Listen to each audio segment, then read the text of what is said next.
Hello everyone, welcome back to the Gamer's Hearth. I hope you are having an amazing week today. I'm really happy to be getting back to my normal routine after being sick. I was sick for a week, and then the week after that, I was better, but at the same time, I was feeling like I was operating at around 60%. This week, I'm finally feeling fully energetic. I have a lot of exciting stuff that is going on, a lot of excited things in the works. So yeah, I'm just really happy to be here. I'm really happy to be talking with y'all about games. Today, we're going to be talking about cozy narrative elements. Narrative games are some of my favorite games, and I think that a lot of times when we think about cozy games, the typical games that we're thinking about are more of the management style games. We're thinking about things like Stardew Valley. We're thinking about maybe crafting and decorating games like Animal Crossing, those kinds of things. And those games do have narratives, especially Stardew. Animal Crossing, not so much, but Stardew Valley definitely does have a narrative.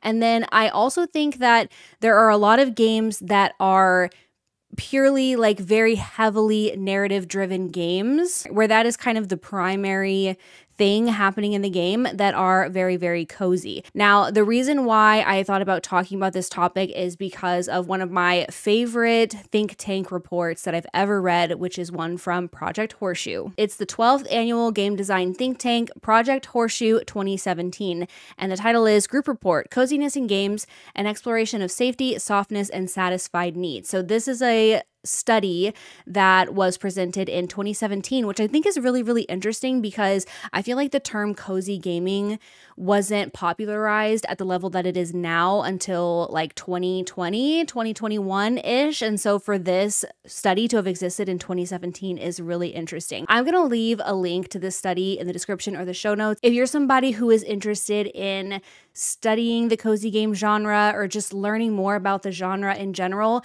I really, really recommend that you go and give this a read. They talk about all kinds of things, and honestly, I'm probably going to be pulling from bits and pieces of it for podcast episodes for a very long time because it's just a wealth of information. So they have a section of their study called Patterns of Cozy Narrative, and they talk about a couple of different things within that.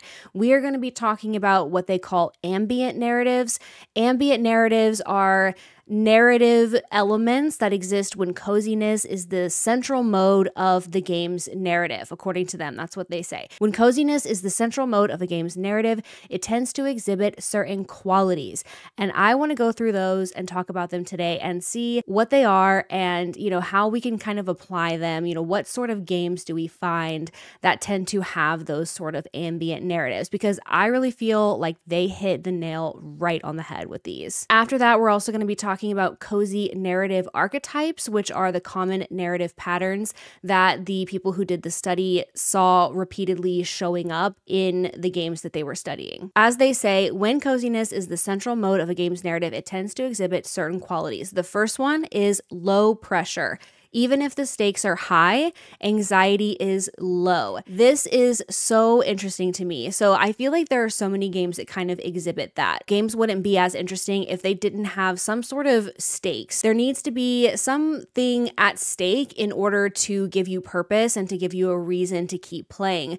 But what I think is really interesting about cozy gaming is that a really good cozy game can find that balance between having high stakes to where you actually feel like you are working towards something important while also keeping the stress and the anxiety very low. A game that I think does this masterfully, which is a game that I've been playing a lot lately, is My Time at Sandrock. My Time at Sandrock, if you're not familiar with the series, it's the My Time at series. So there's My Time at Portia and My Time at Sandrock. Portia, I haven't played as much as Sandrock. I think it's kind of a similar situation, but to me, Sandrock especially embodies this because it takes place in a dying town in a post-apocalyptic setting.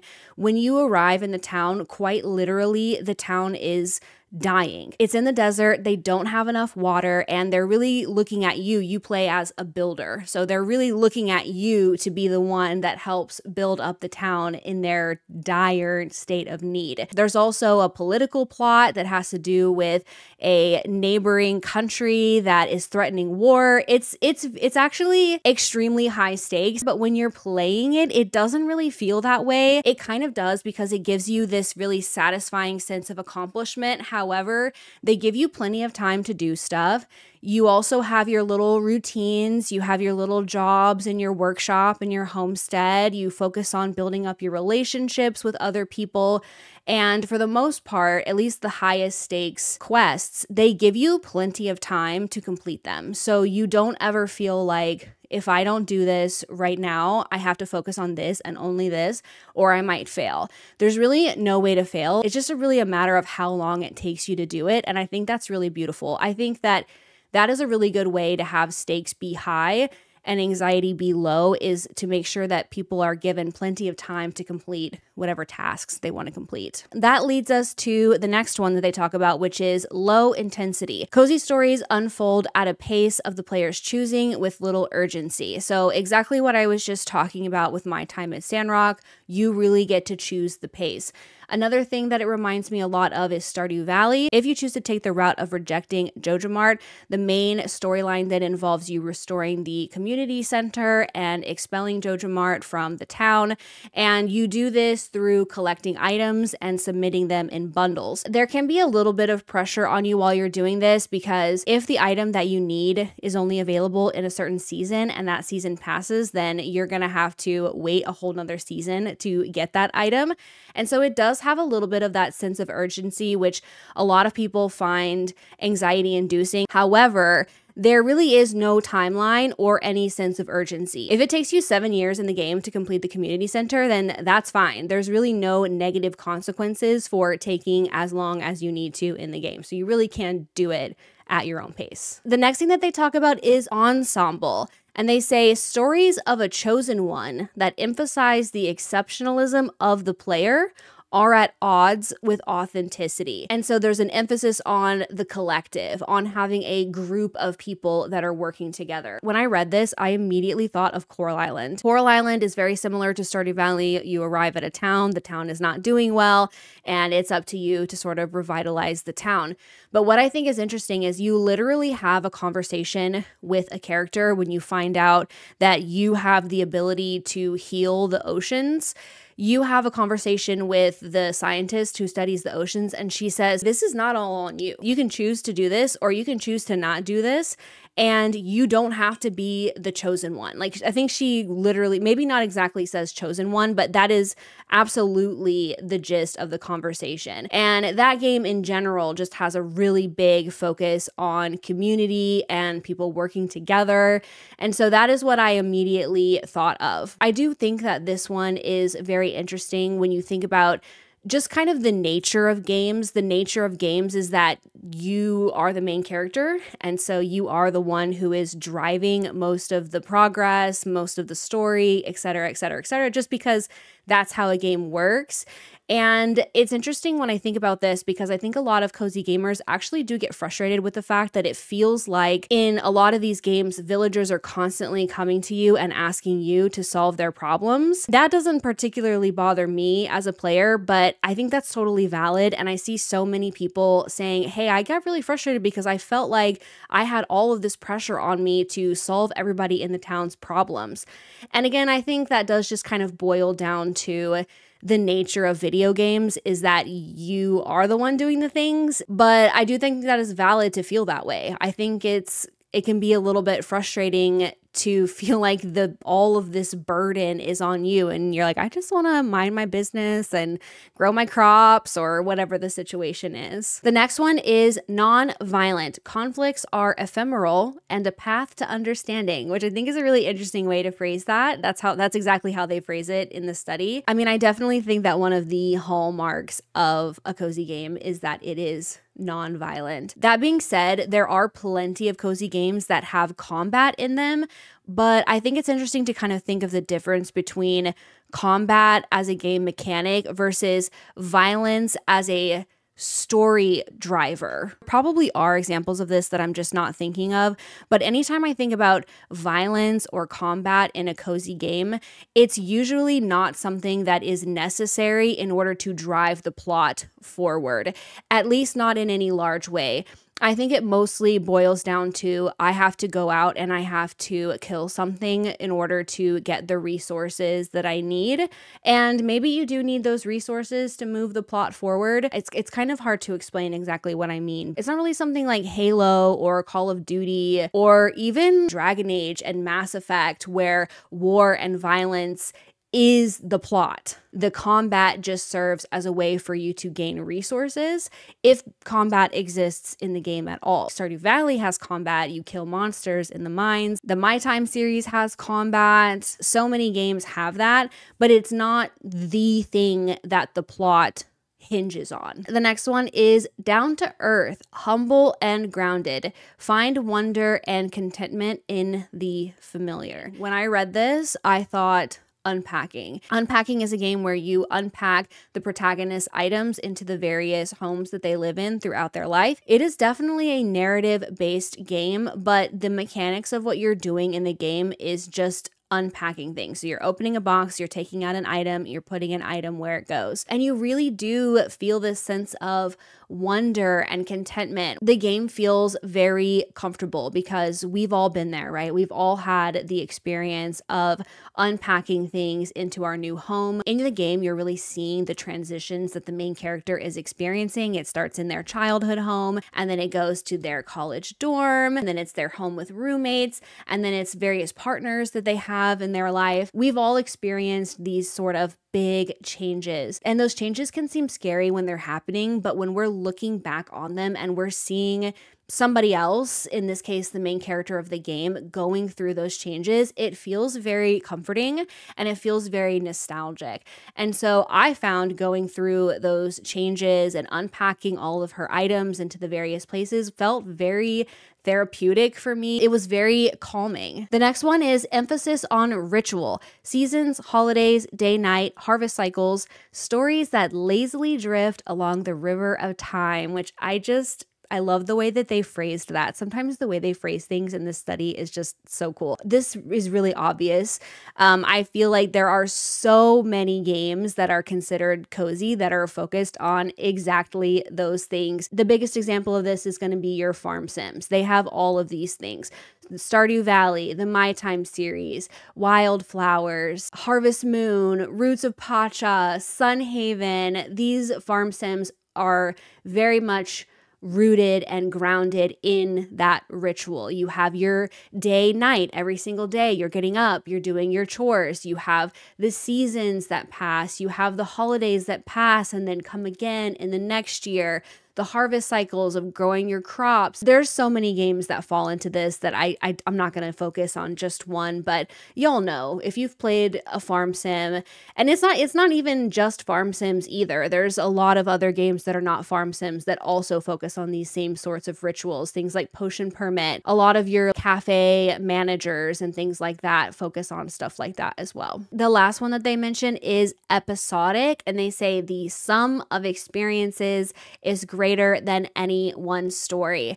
I think there's so many different ways that you can apply this. Obviously, there are the games that are just very episodic by definition. For example, Life is Strange. Life is Strange is debatably cozy. I think a lot of cozy gamers do find Life of Strange very cozy. That is definitely an example of a very episodic by definition type of game. However, I really feel like you can almost apply this to so many different games. I think there's a lot of cozy games that really focus on these kind of small moments, and we're going to come back to that when we talk about the narrative archetypes, but they focus on these small moments, and these small moments build up over time to really give you this sense of growth in your community. I'm going to talk about Coral Island here, and I'm also going to talk about it again later in something similar. Coral Island has heart events with specific characters as you gain in friendship with them, but they also have something called, I think they're called community heart events. I don't remember exactly what they're called. They're scenes that play out with not just one person, but with the community as a whole. And they may not necessarily directly apply to the overarching narrative of the game, but I feel like in those sorts of games, the narrative of the game is you becoming embedded and becoming an important piece of that town. And yeah, there's other things that you experience, other things that you accomplish, but the true narrative of any town style game is you becoming a member of that town. And so having these little episodes, these little moments, these heart events, these cutscenes, they really are those little moments that kind of lead into this greater story. Now we're going to talk about some of the archetypes that they see coming up again and again in cozy games. The first one is it takes a village, communities banding together for the common good. I feel like this is so common in games, and it's one of the things that I love the most. I think a really good example of this is the game Wylde Flowers. Wylde Flowers has a plot line in which they are at first not accepting of the fact that there is a coven of witches in the town. There is a segment of the community that really rallies together in order to try to ensure that acceptance is given to the coven. I think that's a really good example of a story about a community banding together for the common good. And by the way, as we go through these, I'm going to be giving examples that I can think of for them. However, I'm also really curious to hear your examples. So if any of these brings up a certain game in mind to you, please, if you're watching on YouTube, please put it in the comments so that we can see it. If you're listening on Spotify, there's a place that you can put feedback, so I'm going to make sure and have that open so you can put some examples down, or you can also email them to gamershearthpodcast@gmail.com. I'm going to read some of them off in the next episode or next time I record an episode. The next archetype is homecoming, a return to familiar faces and a gentle reflection on time. This one also reminded me of Wylde Flowers because in the game you play as Tara, and Tara is going to a place where she spent a lot of time as a child. She's going to the town where her grandma lives, and she's living on her grandma's farm. And so a lot of the people that you meet, you remember, they remember you, and you just kind of get to reflect on what things were like before. Another one that really reminds me of this is the game Lake. In Lake, you are a woman who lives in the big city with a fancy tech job, but you go back to your small hometown in the Pacific Northwest for a few weeks to help your dad. You're filling in for your dad. He's a mail carrier. And so the game is you're delivering mail to people, but it's all people that you know, that you grew up with in a place that you grew up in, and it's very familiar to you in the game. The next archetype is immigrant's story, starting a new life in a new place with a fresh start. Again, so many cozy games fall under this. Pretty much all of the Harvest Moon games and most farm sims really involve you starting a new farm in a new place. There's just so many examples of that. Another one that is similar but is not necessarily a farm sim is Potion Permit. Potion Permit, you play as a chemist and you're kind of like the doctor, alchemist sort of person. You're taking care of sick people. And then another one is Palia. Palia is very much like this as well. You literally materialize in a place that you have no memory of and you start a life completely from scratch. The next one is Pastoral Escape, consciously choosing to leave the troubles of modern life for something similar. Again, this is 100% a staple. Every town game, Harvest Moon, Stardew Valley, Wylde Flowers, Coral Island, Disney Dreamlight Valley, Ranch of Riverside, Witchy Life Story, just it goes on and on and on and on, involve those themes. I feel like that is a very comforting and cozy theme for people to play in video games. A lot of us may live in cities and have fast-paced jobs and may genuinely enjoy those things. But if you are a person who loves the quote-unquote cozy lifestyle, then there is probably a part of you that really romanticizes that warm, cozy, inviting feeling. Whether or not that's actually something that you want to make a reality in your life, having a cozy game to kind of live that out to a certain degree is very cozy, very comforting. Okay, the next one is honest labor, the celebration of dedication to a craft. Again, such a staple. Farming seems like the obvious choice here to talk about. It's just, farming is just such like the quintessential cozy game, right? I know not everybody likes farming games. There's definitely a lot of games that are really good games, really awesome, amazing, cozy games, but farming is so interesting because it just checks all the boxes. But anyways, farming does seem like the obvious choice here, but I think really any sort of management game that involves skills or upgrades is going to be something that checks this box as well. This honestly made me think of Good Pizza, Great Pizza, which is a pizza making game where customers come up, they tell you what pizza they want, and then you make the pizza for them. In the game, you use the money that you earn to unlock new things for your shop, whether that's decorations or whether that's upgrades for your equipment or new toppings for your pizza. So your skills as a pizza maker and a pizza restaurant owner increase over time, and it feels very satisfying. And the last archetype that they give is after hours, a focus on the small moments and relationships that happen in between work and adversity.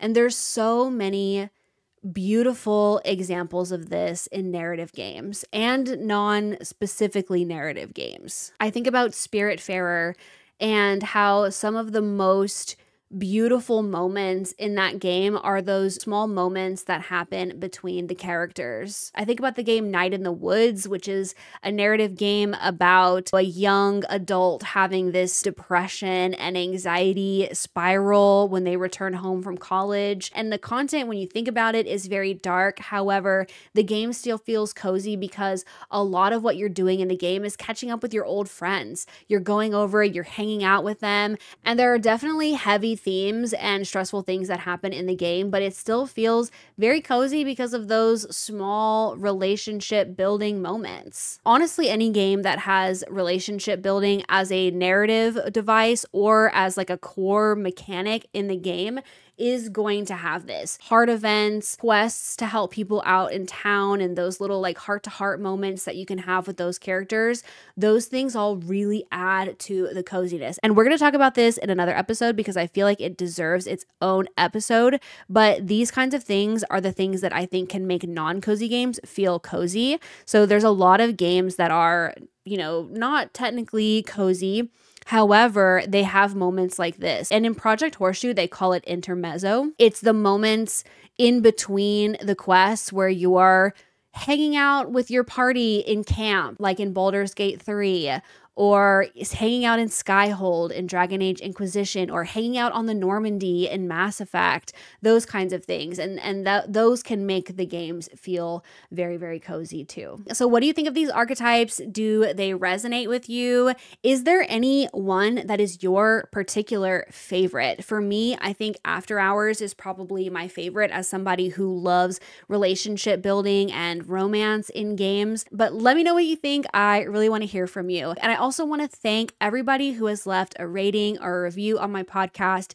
It is so helpful to me to get the podcast out there, get the podcast seen. I'm going to start reading out some of the reviews on the pod as a thank you to those who are leaving them. Your kind words they really mean so much to me. And this has been such a labor of love so far. And it's honestly, I've been a content creator for a couple years now. This is definitely one of my favorite things. Like, I love this so much. And so your kind words mean the world. I'm going to read one from Apple Podcasts from Anime Crazy Forever. Thank you so much. The title is More Cozy Community. Love this. I'm so excited I found this podcast today, and I've already listened to the first 3 episodes while working. This is exactly what I've been looking for, a cozy gaming-centric podcast that is genuine, fun to listen to, and interesting. Thank you for creating this podcast. Anime Crazy Forever, thank you so much. I'm like, tears are coming to my eyes. Like, that is so sweet. Thank you so much. I hope you have an amazing rest of your week. I'm really excited about next episode because we're going to have our very first guest, which is so exciting. It's one of my mutuals, a fellow cozy gaming content creator that I am just so thrilled to be talking to. It's going to be a good one. I'm really excited. Have an amazing rest of your week, and I will see you next time we gather around the hearth. Bye, everybody.